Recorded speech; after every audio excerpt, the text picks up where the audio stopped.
Hello there. In today's video, we're going to be ranking each and every Mario game on the Nintendo Entertainment System. Because why the heck not? Without further ado, let's get into it, and let's roll the intro. Retro Saturdays, Retro Saturdays, Retro Saturdays, Retro Saturdays, Retro Saturdays. First, I'm going to name the things I'm going to be rating the games off of. First is art style. If the art style is an absolute masterpiece, like Leonardo da Vinci type art style, or if it's crappy. And B, story. How good is the story? Does Mario have a great reason for going to save the princess? Does Bowser really deserve getting dropped into a vat of lava? What's the story? And third, the gameplay. Are the controls buttery smooth? Are there annoying sections? Are there annoying levels? So yeah, that's what we'll all be going over. So, without further ado, let's get into the ratings. First, we're starting this off hot with our first game being Super Mario Bros. First, let's get into the art style. The art style, I would say, is pretty good. I wouldn't say it's top tier, and if you compare it to other games on the NES, it's basically the same. I will say, I'm pretty sure the art style wasn't that good, or wasn't groundbreaking, I should say. Because Mario, I don't think they really planned for it to be as big of a success as it is. Or they did, let me know, I'm not that big of an expert on these types of things. But despite not being complete works of art, I would say the first Mario game's art style has a very unique charm to it. And that being, I would give it a 7, maybe 7.5 out of 10. It's pretty good, but it's not top tier. Which next leads me into story. The story is pretty good. It's actually kind of darker if you actually read. Essentially, Bowser turns all of the Koopalings into bricks and stones. So that would basically mean that when I do something like this, I'm killing the Toads. Which, if you think about it, it's really dark. But anyways, it's essentially the same old story. This game's story is basically the original idea for every single story. Bowser takes over the Mushroom Kingdom, he kidnapped Princess Peach, Mario has to go save her, yada yada yada, you know the drill. Well, that's this game's essential story. Which, for being the first Mario game and not being able to really host too much of a story, I would give it an 8 out of 10 for forgiveness points. And which now leads me into the gameplay. The gameplay is pretty good on the count of the controls. The controls, I would say, are really good for one of the first, I'm pretty sure, 15 or 18 NES games. Somebody can correct me on that, but I think it was 15. Yeah, I don't know. But for one of the first NES games, the controls are pretty good. But I would say there are some annoying things about the controls. Like, Mario seems really stiff sometimes. And also, sometimes he's, like, oh no, like you saw 30 seconds ago, you could not be touching the D-pad at all, and Mario would still sort of move. I think it's like a design thing, like funky controls or whatever, I don't know. But, yeah, the controls are decent the controls are pretty decent for an NES game, early NES game. Now, the gameplay, the first couple of levels are really good, but I will say after World 6, the levels are essentially just, you could tell Nintendo was trying to make them really hard. Like, they're not the good type of hard, they're the really bad type of hard. It's like Mario Maker 2 level hard. Essentially, instead of making it, like, challenging, like, hard jumps and stuff, they just essentially enemy spam and take chunks off the ground, making you have to jump on the one-block tiles or making the level extremely long. So overall, I would give it a 6 out of 10 for terms of gameplay and controls. Which leads my ending score for the original Super Mario Bros. to be a good, solid 7 out of 10. It's a good game, but it's not the best. So, with that, let's go into the next game, Super Mario Bros. 2.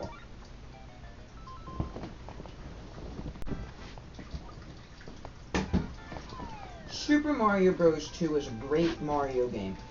I would say, though, the art style, this is a hot take, but the art style, I would actually say, is better than Mario Bros. 3's art style. Now, like, it's bright, colorful, and, it's cheery, and it's, like, new and unique. Now, that is partially because this game stole its art style from another game, Doki Doki Panic, but we don't need to mention that, okay? That never happened. Okay, this is its own game, definitely. So, I will say, this game does excel in its art style. I think I already said that. But, this game excels in its art style. It is beautiful to look at. The colors pop, it's bright, and it's one of the only games where I really enjoy looking at, that I play just for the visuals. So, in terms of visuals and art style, I'm giving it a 9.5 out of 10. It's really good. Now, in terms of story, it's basically a Japanese folktale. It's Mario and Princess and Luigi and Toad are having a picnic, and then a magical door shows up. And they go inside the door, and now they have to save the inhabitants of the land because some random frog decided it would be a great time to go ahead and mess everything up. That's essentially the story. So, it is a very creative story, but it's kind of... It's alright. It's creative, but it's not great creative. It tried to stand out, but...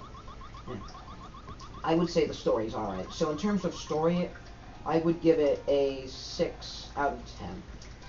Now, gameplay. This game is definitely much better in terms of controls with Mario than Mario Bros. The original Mario Bros. The controls are or smoother, I would say. I wouldn't say they're completely smooth, but they're much smoother than the original controls on the first Mario Bros. And in terms of gameplay, there's many unique things in this game. Like, for example, you don't jump on enemies like you see me doing here. Right, if I could get good at... Yeah, right here, see?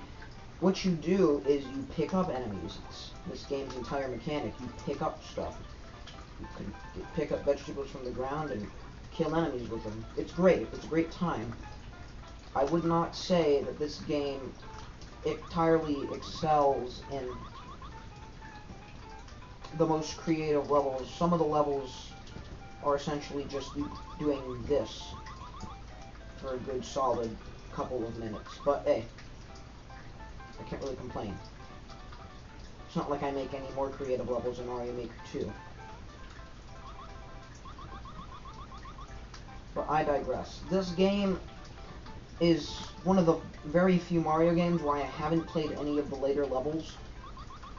I've basically only played the first, like, world, and then I sort of turned the game off because I don't like the desert. Yeah, the desert is not my favorite of the worlds. Essentially, I needed the Nintendo strategy guide in order to make it through the desert. So in terms of gameplay, I would give it a 7 out of 10, which gives Mario 2's overall score a 6 out of 10.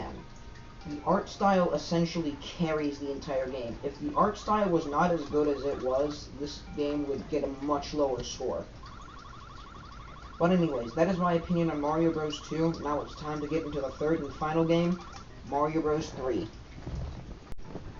Mario Bros. 3, the meat and potatoes, the big apple. Some people consider this to be the greatest game on the NES. Some consider it to be the greatest game of all time. Which, hey, in some cases, it is deserving of that title. It is a very good game. The art style, like I said, it's not as good as Mario Bros. 2's art style. That art style is, like I said, is the only reason that game got a score as high as it did. But that's not to say that the art style is bad. The art style is really good. It's very unique, and you can tell it's Mario Bros. 3. Every game has a unique art style, but this one has one of the most unique art styles. Like, for example, the DS games essentially, I don't know, they got less pixelated. That was their art style. But this one, it has that unique feel to it, which I really like. And so, in terms of art style, I would give it an 8.5 out of 10. It's a good art style, but I would not say it is one of the best art styles from the Mario games on the NES. Not really, not even that close. There are probably going to be some people who are going to be really mad at me for saying that, but I really don't care. This is my video with my opinions. So yeah, art style gets an 8.5. Now, in terms of story and gameplay, Mario Bros. 3 has an alright story, I would say. It doesn't have the best story. You want to know what the story is? It's the same thing as Mario 1. Bowser took over the Mushroom Kingdom, kidnapped the princess. But this story has something different. Instead, he has children now. I know, crazy. And who is the mother? We have no idea. Are they adopted? I'm pretty sure that's what game theory says. So, anyways, this game's story gets a solid 6.5 out of 10. It is not the greatest of stories. It's just Bowser kidnaps the princess, Mario goes and saves her. That is the entire story. So yeah, the story gets a 6, 5.5 maybe, but it's a 6. Yeah, my final score is a 6. So this game gets a 6 out of 10 for its story. Now, gameplay. Ooh, this game has some of the best gameplay out of both of the Mario series. There's not really any annoying levels except for some of the castle levels, maybe. But those are essentially just mazes. They're not really annoying to play. They're just really long. And even then, the boss fights are really short, so you can basically complete them in like 50 seconds. Maybe shorter. Yeah, but the boss fights are really short, so it makes up for that. And the controls are really good. Like, buttery smooth. Okay, that's what I'll say. Especially for an NES game, which some of the controls on these NES games are really whack. Like, you can watch a couple of AVGN episodes to learn how whack some of these games' controls are, and this game does not have that problem whatsoever. It is a great game with great controls. And the way you take flight with a Tanuki suit, it's really simple and it's really easy to learn. So in terms of controls, I would give this game... Oh, and I forgot, and gameplay. Controls and gameplay. I would give this game a 9 out of 10.